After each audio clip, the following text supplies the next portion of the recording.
Back to ప్రజా engineer syndicates వారి సొంతిల్లు.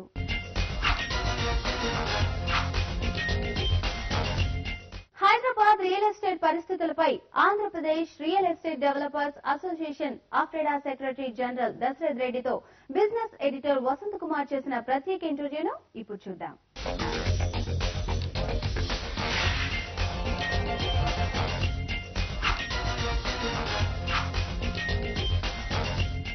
నమస్తే. వినియోగదారుల అవసరాలపై అవగాహనతో క్రమశిక్షణతో రియల్ ఎస్టేట్ పరిశ్రమ పనితీరును కాపాడుకుంటూ లోటుపాట్లను సరిదిద్దుకుంటూ చక్కటి సంస్కృతిని ఏర్పాటు చేసే లక్ష్యంతో ప్రారంభమైంది Andhra Pradesh real estate developers association ఎప్రెడా secretary general Dashrath Reddy గారు ప్రస్తుతం మనతో ఉన్నారు. ఆయన అడిగి ఎప్రెడా కార్యకలాపాల గురించి, అలాగే రియల్ ఎస్టేట్ పరిశ్రమలో ప్రస్తుతం ఉన్న ట్రెండ్స్ గురించి అండ్ ఎప్రెడా ప్రాపర్టీ షో నవంబర్లో రాబోతుంది, దాని విశేషాల గురించి మాట్లాడే ప్రయత్నం చేద్దాం. గుడ్ ఈవినింగ్ దశరథ్ రెడ్డి గారు. గుడ్ ఈవినింగ్ అండి. సో ఎప్రెడాలో ఎంతమంది సభ్యులు ఉన్నారు? ఎప్రెడా కేవలం రియల్ ఎస్టేట్ సంస్థల కోసమే ఉద్దేశించిందా, లేక కన్స్యూమర్స్ సమస్యలను కూడా పట్టించుకునే ఉద్దేశం మీకుందా? ఎప్రెడా అబౌట్ 400 మెంబర్స్ ఉన్నారండి. 200 are from Hyderabad, remaining 200 are from different parts of Andhra Pradesh అండి. వీ గోట్ సబ్సిడైజ్డ్ అంటే there is some more associations are there affiliated to Epreda. They are వాళ్ళు వైజాగ్ లో ఉన్నారు, విజయవాడలో ఉన్నారు, Tirupati, then Guntur, Rajahmundry. So all together 400 members ఉన్నాము. And every monthly we're having 2 meetings are conducted. Hyderabad లోనే ఉంటుంది. Second Tuesday it is for executive committee members. Then fourth Tuesday it is a fixed date. Fourth Tuesday is for all the members. And every month we will be discussing the problems, issues, representation to the government. Members కోసమే పనిచేస్తున్న organisation ఇది, లేక consumers కూడా ఏదైనా సేవలు అందిస్తుంటారు? Members కోసం చేసుకుంటూ arbitration లో చేస్తున్నాము. కన్స్యూమర్స్ గురించి కూడా ఆలోచిస్తున్నాము. ఎప్పుడైనా ఏదైనా ప్రాబ్లం అరైజ్ అయినప్పుడు ఆర్బిట్రేషన్ లో చేస్తాము. అసోసియేషన్ నుంచి ఏదైనా ప్రాబ్లమ్స్ ఉన్నా కూడా సాల్వ్ చేసుకుంటూ వచ్చాము. కన్స్యూమర్స్ కాకుండా member to member problems are also without going to the court, 4-5 cases మేమే డీల్ చేసుకున్నాము. So we're doing for the legal litigation మీరు అవాయిడ్ చేస్తున్నాం. అండ్ ఇంకా కొన్ని సంస్థలు ఉన్నాయి. క్రెడాయి ఉంది, confederation of real estate developers association, ఎప్పటి నుంచో ఉన్న ఆర్గనైజేషన్. అండ్ ఇతర సంస్థలు కూడా ఉన్నాయి. సో మీ మధ్య కోఆర్డియల్ గా, కోఆపరేటివ్ గా ఉండే వాతావరణం ఉంటుంది. ఎవరి పని వాళ్ళు చేసుకుంటూ వెళ్తుంటారు. అంటే ఇప్పుడు మీరు క్రెడే అన్నారు కదా, almost all we're friendly with CREDAI also. And we'll discuss because about 10 to 12 members are there which are common in CREDAI in APREDA also. నేను కూడా I'm the CREDAI member also. So we're doing friendly అండి. And whenever we're going for representation also మొదలు మేము discussion చేసుకున్న తర్వాతనే వెళ్తున్నాము. So they are doing their job and we're doing our job అండి. So కలిసి కూడా పనిచేస్తుంటారు. In good harmony we're working అండి. ఓకే. అండ్ రాష్ట్రంలో రియల్ ఎస్టేట్ ట్రెండ్స్ విషయానికి వస్తాయి. ఈ మధ్య డిమాండ్ పెరిగింది అంటున్నారు. ఎటువంటి డిమాండ్ మీరు అబ్జర్వ్ చేస్తున్నారు? డిమాండ్ సప్లై గ్యాప్ ఏదైనా మీరు కనిపిస్తుంది మీకు? అంటే రీసెంట్ గా అండి ఈ సెకండ్ క్వార్టర్లో, third quarter you can call it, improvement కనిపిస్తున్నది. ఎంక్వైరీస్ ఎక్కువ ఉన్నాయి. అండ్ మీరు రెసిడెన్షియల్ చూస్తే మాత్రం ఆక్యుపెన్సీ ఎక్కువైపోయినది. People are also happy. And rate also ఒక 10%, 15% ఇంక్రీజ్ చేసి అమ్ముతున్నారు. And wherever the habitation is within the city అయితే ఎప్పుడు ప్రాబ్లం లేదండి from the beginning. Whereas in the only in the outskirts లో where the supply was more, it was a problem. But not that problem is not there. ఇప్పుడు ఏం చూడటం లేదు. And all the builders are happy.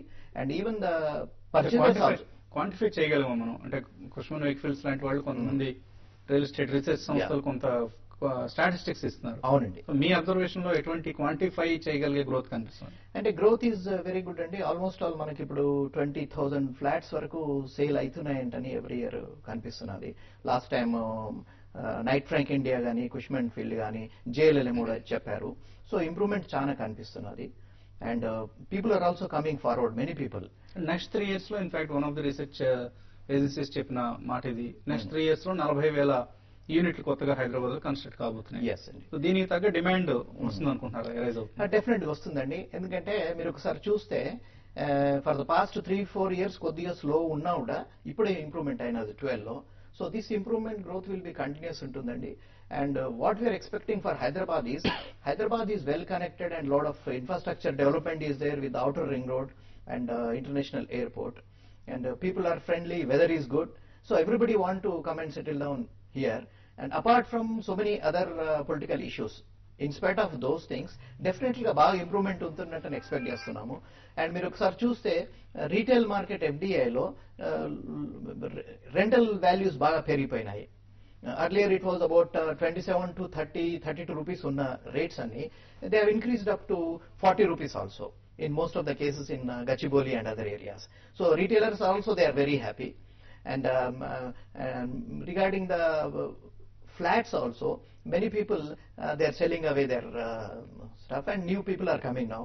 About 40-50 ventures ఇప్పుడు వచ్చేటి ఉన్నాయి. And most of them are villa projects. And villa projects కూడా బాగా కానీ కార్పొరేట్ యాక్టివిటీ మనకి కొంత బాగా తగ్గింది లాస్ట్ 3-4 years లో.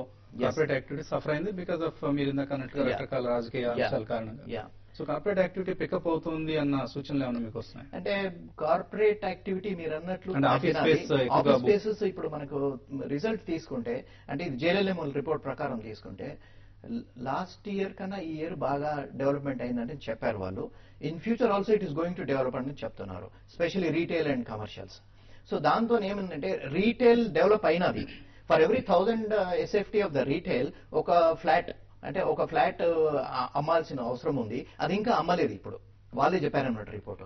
సో ఏదైతే డెవలప్మెంట్ వచ్చినదో రీటైల్లో, that will have good impact over the residential apartments also. అది ఇంకా డెవలప్ కాలేదు, డెవలప్ అవుతుందంటే ఎక్స్పెక్ట్ చేస్తాం. ఈ వీక్ లో మనం గమనించాం వాల్మార్ట్ కూడా ఇక్కడ best stores carry stores start చేసింది. అండ్ రాబోయే రోజుల్లో రాష్ట్రంలోని ఇతర పట్టణాల్లో కూడా వాల్మార్ట్ స్టోర్స్ ని ఏర్పాటు చేస్తూ ఉన్నారు. సో అదేవిధంగా ఎఫ్డిఐ రిటైల్ లో వస్తుంది కాబట్టి మరిన్ని సంస్థలు ఇక్కడికి వచ్చే అవకాశం కనిపిస్తుంది. సో ఇదంతా ఎటువంటి ఆపర్చునిటీని క్రియేట్ చేస్తుంది? అంటే మేము ఎక్స్పెక్ట్ చేయడం ప్రకారము there will be a lot of opportunity for Hyderabad అండి, in spite of other political issues. ఎందుకంటే ఇప్పటి వరకు కొద్దిగా స్లో డౌన్ ఉన్నది, పికప్ చేస్తున్నది. And in future when you take into consideration the rate point of view also, even today it is very cheap అండి when you consider other parts of India. మన దగ్గర ఉన్నది చాలా తక్కువ రేట్లో అపార్ట్మెంట్స్ అనుకోండి, విల్లాస్ అనుకోండి, they are getting it. And it's a very good opportunity. It's a buyer market as on today now. It's a very good opportunity for the people to buy the apartments. ఎందుకంటే చాలా రోజుల నుంచి డబ్బులు పెట్టుకొని కూడా వాళ్ళు wait చేస్తున్నారు, ఇంకా తగ్గుతుంది అంటే అనుకుంటున్నారు, కానీ ఇక ఇంకా తగ్గే పరిస్థితి కనిపించడం లేదు రేటు. ఎందుకంటే వాస్తవానికి ఇప్పుడు మనం when you take into the construction cost తీసుకుంటే, లాస్ట్ ఇయర్ ఇప్పటికి స్టీల్ పెరిగినది 30%, సిమెంట్ పెరిగినది, then even the human resources labour charges also పెరిగినాయి. So almost all 25 to 30% increase అయినది కాస్ట్ ఆఫ్ కన్స్ట్రక్షన్ లో విత్ దీస్ 3 commodities. దాంతో minimum 15% on the cost of construction has been increased. So cost of construction కూడా increase అయినది. And simultaneously the builders are also could sell their product by increasing their rates. And location wise they are doing very well అండి. So location అన్నారు మీరు, so ఏ ప్రాంతాల్లో ఎక్కువ demand కనిపిస్తుంది మీకు, and future లో ఎటువంటి ప్రాంతాలకి డిమాండ్ విస్తరిస్తుంది అనుకుంటున్నారు? అంటే ఇప్పుడు లొకేషన్ వైజ్ చూస్తే మీకు from the beginning everybody is talking about south west of Hyderabad.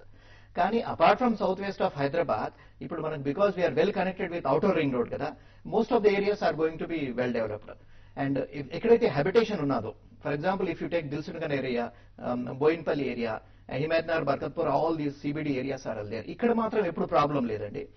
తర్వాత డెవలప్మెంట్ యాక్టివిటీ డెఫినెట్ గా because we're all connected with outer ring road, అన్ని ఏరియాస్ లో బాగానే డెవలప్మెంట్ అయ్యింది. ఇప్పుడు హాట్ డెస్టినేషన్ చెప్తాను గచ్చిబౌలి, మణికొండ ఇందాక మీరు అన్నట్లు. సో ఆ ఏరియా కాకుండా దాని అడ్జసెంట్ ఏరియాస్ కూడా విస్తరిస్తుంది. ఇంతకుముందు మనం కోకాపేట లాంటి ఏరియాలో చూసాం, ఎకరాలు కోట్లకు పలికిన సందర్భాలు. సో అటువంటి పరిస్థితి అఫ్ కోర్స్ భూమి వాతావరణం రావడానికి మరికొంత సమయం పడుతుంది, బట్ అటువంటి బీజాలు ఏమైనా కనిపిస్తున్నాయి మీకు? అంటే బేసికలీ గ్రోత్ గచ్చిబౌలి ఏరియా అంటే ప్రతి ఒక్కరు మాట్లాడుతున్నారు, వాస్తవమే. కానీ గచ్చిబౌలి ఏరియా కన్నా if you take Uppal area బాగా డెవలప్మెంట్ అవుతున్నది, గట్కేసర్ ఏరియా బాగా డెవలప్మెంట్ అవుతున్నది.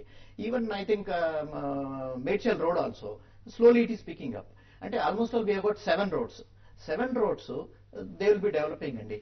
And all the areas will be having opportunity for the builders also for the development, because outer ring road connection వచ్చిన తర్వాత ఎక్కడున్నా కూడా దే ఆర్ సీయింగ్ రేట్స్.